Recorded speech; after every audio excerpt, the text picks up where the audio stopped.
my hope, be my song, Jesus. Be the fire in my heart, be the wind in these sails, be the reason that I live, Jesus, Jesus.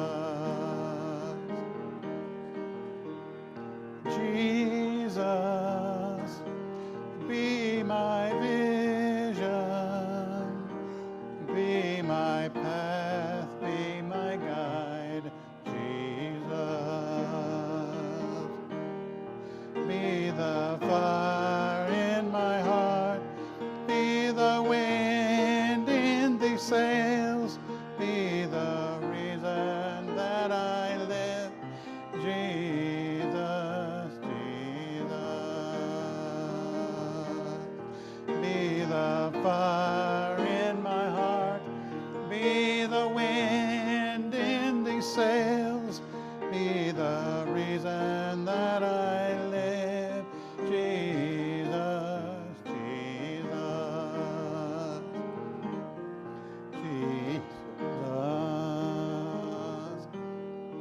Jesus, Jesus.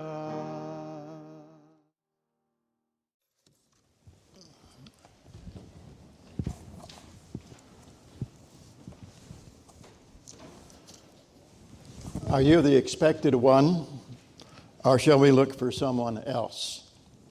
That question was asked by the disciples of John the Baptist, as we found in Matthew chapter 11.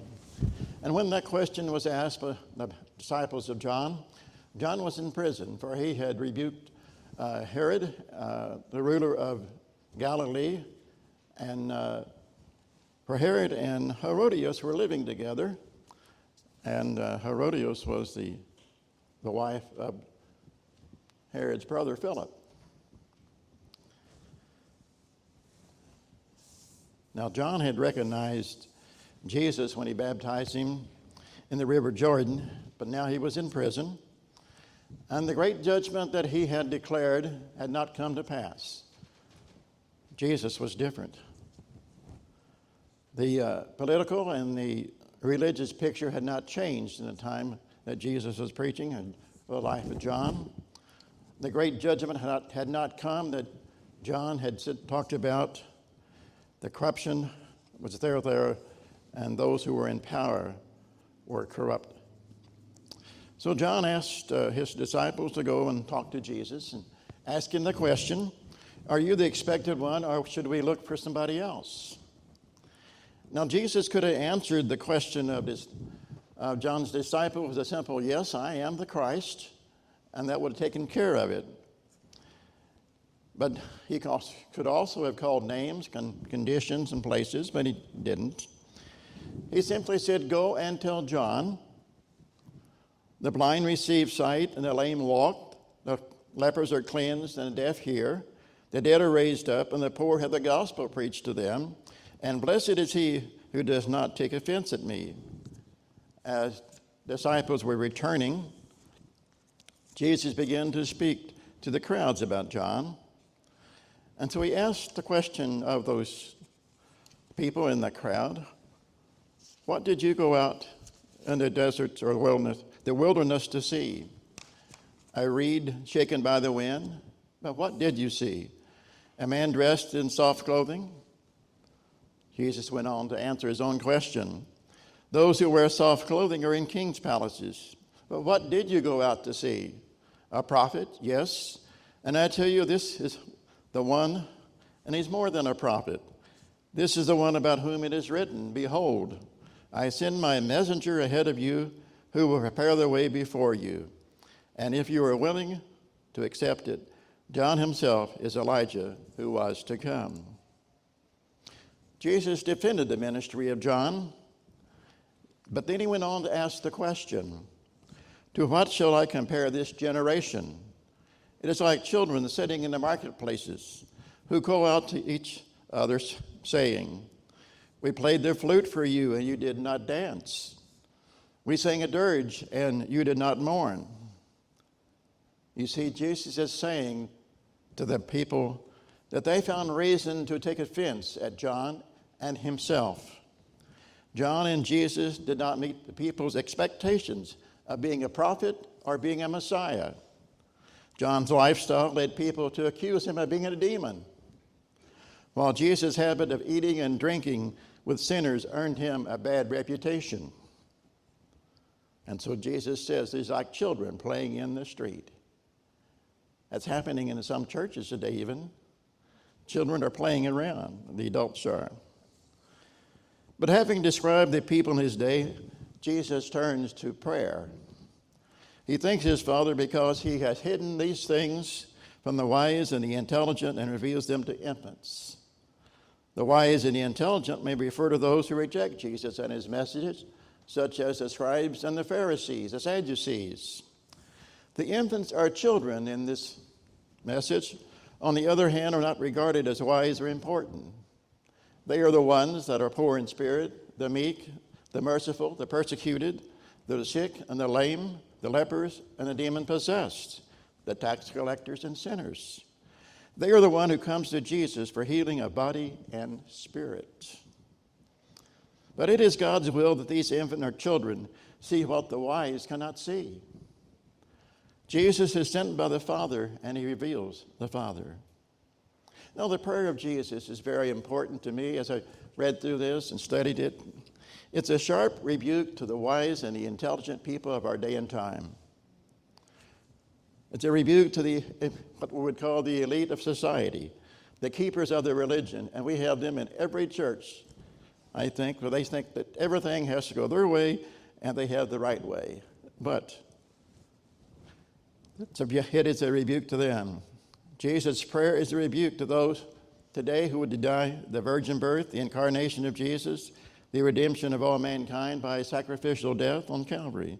His prayer is a rebuke to those who see Jesus as just a good man and a teacher, and God is like a kindly old grandfather in his rocking chair.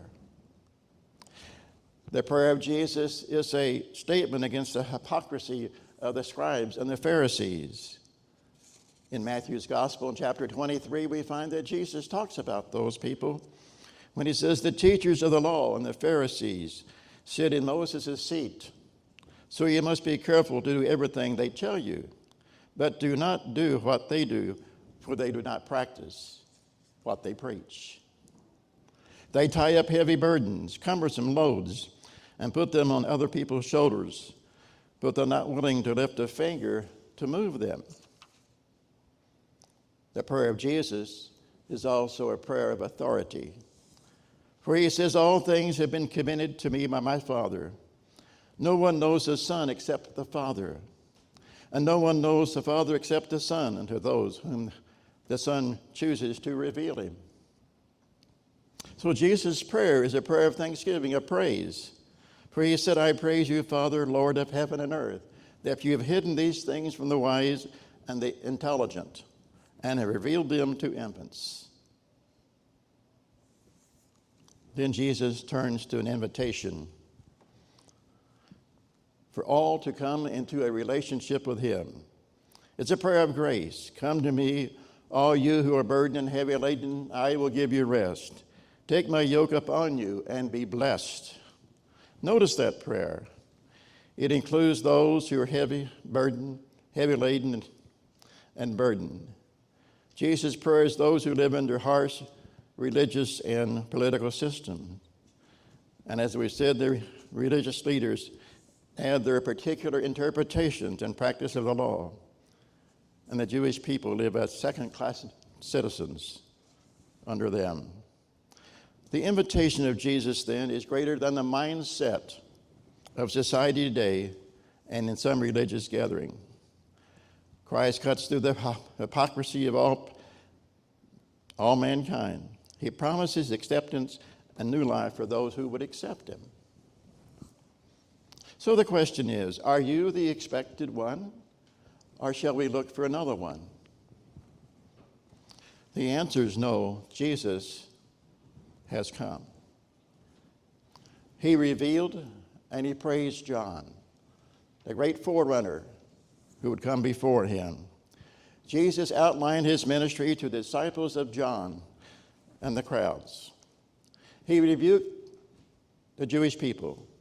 He praised his Father for his wisdom. And he invited the people to join into a relationship with him.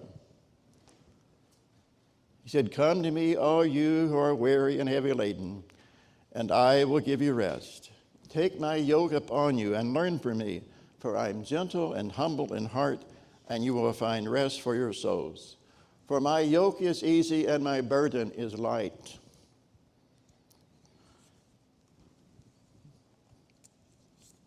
The Reverend Johnson Oakman Jr. wrote the hymn, "No, Not One." Does anybody remember that? No, not one? 1, 2, 3, 4, 5 hands. Look it up on your computer when you get home. I'll normally share with you the refrain. Jesus knows all about our struggles. He will guide till the day is done. There's not a friend like the lowly Jesus, no, not one. Now, today we live in a different time and situation, different society, in the time of Jesus Christ. And there's still harsh political and religious conditions in this world. But the truth is, and the answer is given, the expected one has come. We don't need to search the Bible, anything else. Jesus Christ has come. He is the Messiah. He is the one who is calling you to be his friend, to enter into a relationship with him, to take his yoke upon you and learn of him, for his yoke is easy. So Jesus is saying, as through this passage, as I understand it, that I am here. You don't have to wait for the future. I am in the present day with you all, and I will continue to be with you. So we ask the question, do you really know Jesus Christ? Or are you expecting something else in life? Now, we always hear about different writers, different individuals who proclaim a day of doom, a day of sadness, and whatever. And we have the scriptures, we can read them. But the basic and bottom line is that Jesus Christ is come. He is the expected one.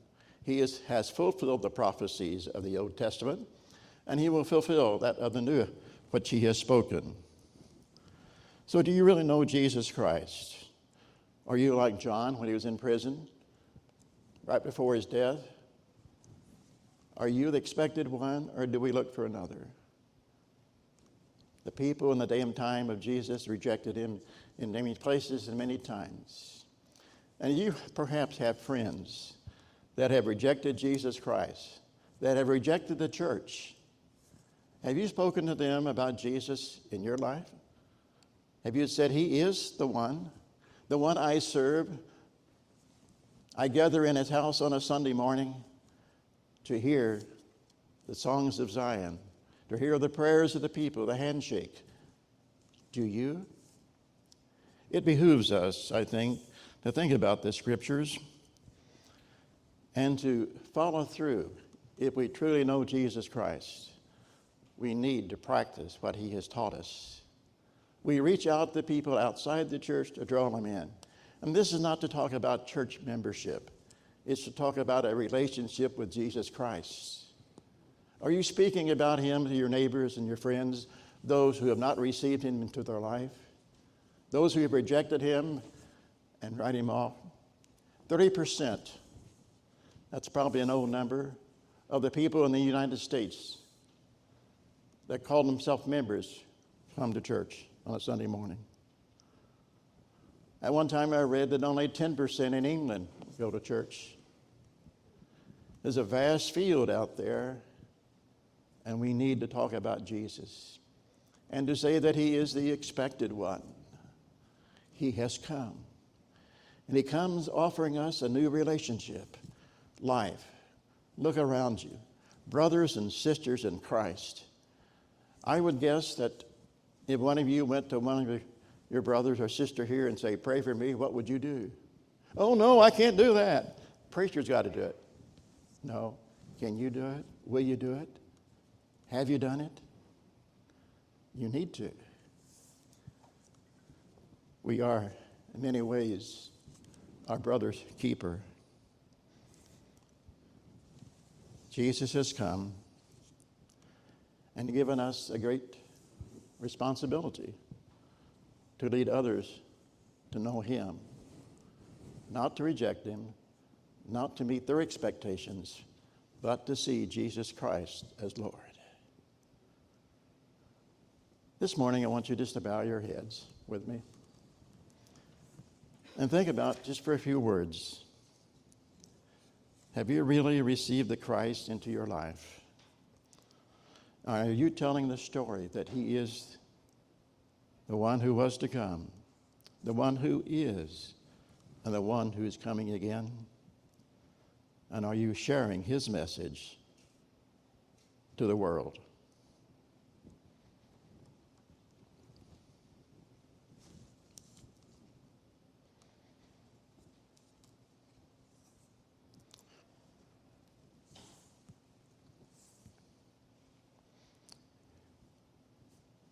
Amen.